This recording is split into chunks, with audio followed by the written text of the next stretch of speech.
Assalamualaikum warahmatullahi wabarakatuh. Shalom, Om Swastiastu, Namo Buddhaya, salam kebajikan. Yang terhormat kepada Dr. Oski Liandri, Magister Kesehatan, dan kepada pemirsa semua.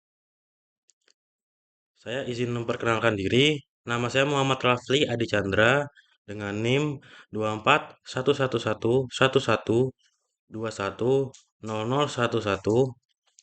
sebagai mahasiswa baru Fakultas Kedokteran Gigi Universitas Lambung Mangkurat.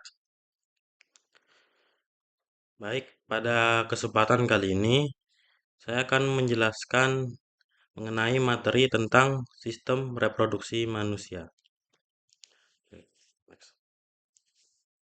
Nah, sistem reproduksi ini definisinya adalah rangkaian organ dan struktur biologis yang berfungsi untuk menghasilkan keturunan. Sistem ini berbeda antara pria dan wanita, namun saling melengkapi untuk memungkinkan proses reproduksi seksual. Sistem reproduksi manusia melibatkan organ-organ,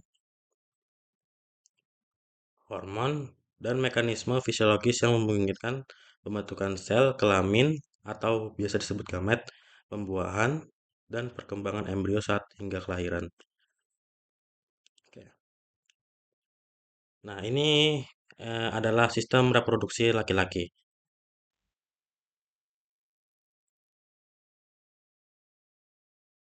Nah, jadi pada sistem reproduksi pria ini fungsinya itu berfungsi untuk menghasilkan, menyimpan, dan mengirimkan sperma. Nah, organ utama dari dari sistem reproduksi pria ini itu meliputi yang pertama testis, yang kedua epididymis, yang ketiga vas deferens, yang keempat uretra, yang kelima tuh penis, dan yang keenam kelenjar tambahan, yaitu vesicula seminalis, kelenjar prostat, dan kelenjar Cooper. Nah, yang sudah saya sebutkan akan dibahas lebih lengkap setelah slide ini. Oke. Nah, untuk laki-laki ini adalah organ reproduksi yang bagian luar dulu kita bahas. Yang pertama adalah penis. Penis adalah organ reproduksi pria yang berfungsi untuk mengalirkan sperma ke saluran reproduksi wanita saat ejakulasi dan sebagai saluran keluarnya urin melalui uretra. Struktur utama penis meliputi jaringan spons atau corpus cavernosum dan spongiosum yang memungkinkan ereksi, serta glans penis yang merupakan ujungnya. Bisa dilihat pada gambar.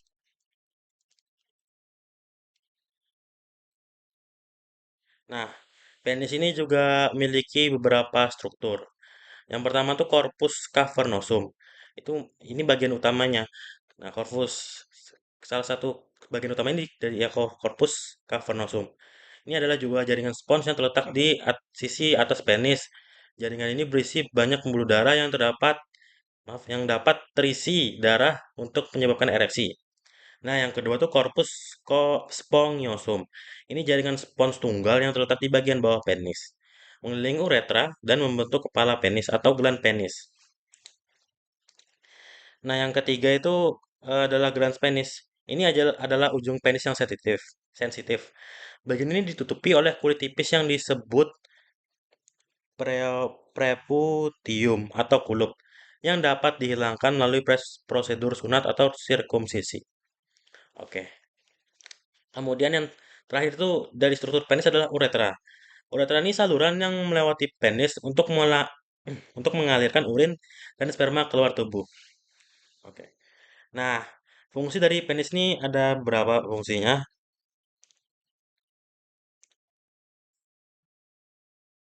Yang pertama itu adalah reproduksi. Nah, fungsi reproduksi dari penis ini. Yang pertama dia mengirimkan sperma ke dalam saluran reproduksi wanita.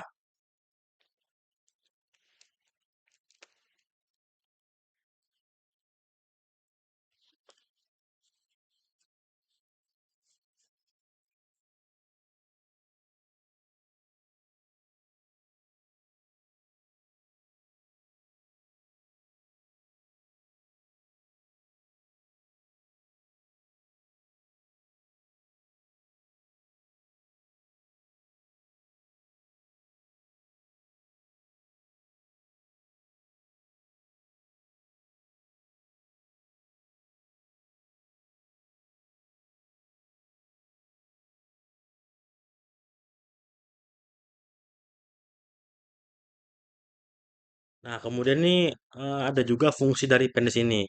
Penis ini memiliki dua fungsi utama dalam tubuh pria. Yang pertama itu fungsinya adalah untuk reproduksi. Yang pertama dia mengirimkan sperma ke dalam saluran reproduksi wanita selama hubungan seksual. Kemudian itu ereksi, memungkinkan penetrasi dan transfer sperma. Nah, kemudian fungsi kedua itu adalah ekskresi. Itu berfungsi sebagai keluarnya urin dari tubuh melalui uretra. Nah, ada juga mekanisme ereksi dan ejakulasi. Nah, ereksi ini terjadi ketika rangsangan fisik, mental, atau seksual menyebabkan pembuluh darah corpus cavernosum melebar. Darah mengalir ke jaringan spons sehingga penis menjadi keras dan tegak. Proses dari dikendalikan oleh sistem saraf dan melibatkan hormon testosteron. Nah, pada ejakulasi, itu saat pria mencapai klimaks seksual. Kontraksi otot di sekitar saluran reproduksi mendorong sperma dari testis melalui vas deferens bercampur dengan cairan dari kelenjar prostat dan vesicula seminalis untuk membentuk semen. Nah, semen ini adalah dikeluarkan melalui uretra dengan kontraksi ritmis. Gambar. Nah, kemudian skrotum. Skrotum ini adalah kandungan yang melindungi testis dan mengatur suhunya agar sesuai dengan reproduksi sperma. Saat suhu panas, skrotum mengendur untuk mendinginkan testis. Dan saat dingin, skrotum mengencang untuk menjaga kehangatan. Fungsi utama dari skrotum ini adalah menjaga kesehatan skrotum testis dan mendukung kesuburan pria. Nah, kemudian organ reproduksi bagian dalamnya adalah sebagai berikut. Nah, yaitu pertama tuh testis. Testis ini adalah organ reproduksi pria berbentuk oval yang terletak di dalam skrotum. Testis berfungsi sebagai tempat reproduksi sperma dan hormon testosteron yang penting untuk perkembangan seksual pria dan fungsi reproduksi. Nah, di saluran reproduksi ini ada juga epididymis, yaitu saluran melingkar yang terletak di atas dan belakang testis. Epididymis berfungsi sebagai tempat penyimpanan, pematangan, dan transportasi sperma sebelum dikeluarkan melalui vas deferens. Kemudian uretra. Uretra ini adalah saluran pada pria yang berfungsi untuk mengeluarkan urin dari kandung kemih dan sperma saat ejakulasi. Saluran ini melewati prostat, dasar panggul, dan penis. Berakhir di ujung penis atau meatus uretra. Uretra memastikan urin dan sperma tidak keluar bersamaan. Vas deferens adalah saluran panjang yang menghubungkan epididymis dengan uretra melalui kelenjar prostat. Saluran ini berfungsi mengangkut sperma dari epididymis menuju uretra saat ejakulasi. Bisa dilihat pada gambar itu ada tunjukannya. Itu adalah vas deferens yang ini, kemudian epididymis dan uretra. Ya, nah, kemudian ada juga kelenjar reproduksi. Yang pertama adalah vesicula seminalis. Itu adalah dua kelenjar kecil yang terletak di dekat pangkal kandung kemih dan di belakang prostat. Kelenjar ini menghasilkan cairan yang menjadi bagian dari semen. Ya, ada gambarnya bisa dilihat pada gambar di sebelah kiri atas. Kemudian ada juga kelenjar prostat. Kelenjar prostat ini adalah kelenjar berbentuk sebesar kenari yang terletak di bawah kandung kemih dan mengelilingi pria. Kelenjar ini berfungsi untuk menghasilkan cairan yang membantu dalam proses ejakulasi. Bisa dilihat pada gambar kiri atas, itu ada tunjukannya. Nah, kemudian eh, ada kelenjar Cooper atau biasa juga dikenal sebagai kelenjar bulboretral. Nah, kelenjar Cooper ini adalah dua kelenjar kecil yang terletak di bawah dan di samping pria. Nah, kelenjar Cooper ini berfungsi menghasilkan cairan praejakulasi. Nah, itu tadi untuk sistem reproduksi bagi pria. Kemudian kita setelah reproduksi pria kita lanjut ke reproduksi wanita. Nah, sistem reproduksi wanita ini berfungsi untuk menghasilkan sel telur. Itu menyediakan lingkungan untuk pembuahan juga dan yang terakhir itu mendukung perkembangan embrio. Nah, organ-organ dari reproduksi wanita itu meliputi yang pertama ovarium, yang kedua itu tuba falopi, yang ketiga uterus atau rahim, yang keempat cervix, yang kelima vagina. Nah, ya. Eh, kemudian untuk sistem reproduksi wanita akan kita bahas lebih lengkap setelah slide ini. Oke, next slide.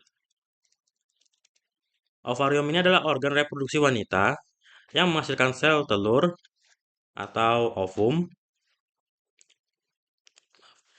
dan hormon estrogen serta progesteron. Ovarium berfungsi untuk reproduksi dan mengatur siklus menstruasi serta mendukung kehamilan. Bisa dilihat pada gambar, ini adalah ovarium dan ada sel telur juga. Bisa dilihat di dalamnya. Next. Nah, organ berikutnya itu adalah tuba falopi. Tuba falopi adalah sepasang saluran yang menghubungkan ovarium ke rahim. Tuba falopi berfungsi sebagai tempat pembuahan, di mana sel sperma bertemu dengan sel telur setelah ovulasi. Oke.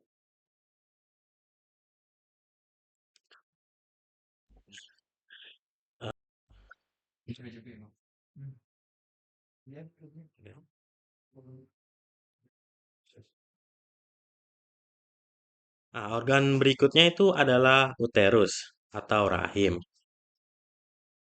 Nah, uterus ini adalah organ reproduksi wanita berbentuk seperti buah pir terbalik, terletak di antara kandung kemih dan rektum. Fungsi utamanya adalah untuk menampung dan mendukung perkembangan embrio selama kehamilan. Maaf. Bisa dilihat pada gambar di samping, itu adalah rahim. Oke, kita ke organ berikutnya. Oke, dari organ berikutnya itu adalah vagina. Vagina ini adalah saluran otot elastis yang menghubungkan rahim atau uterus dengan bagian luar tubuh wanita.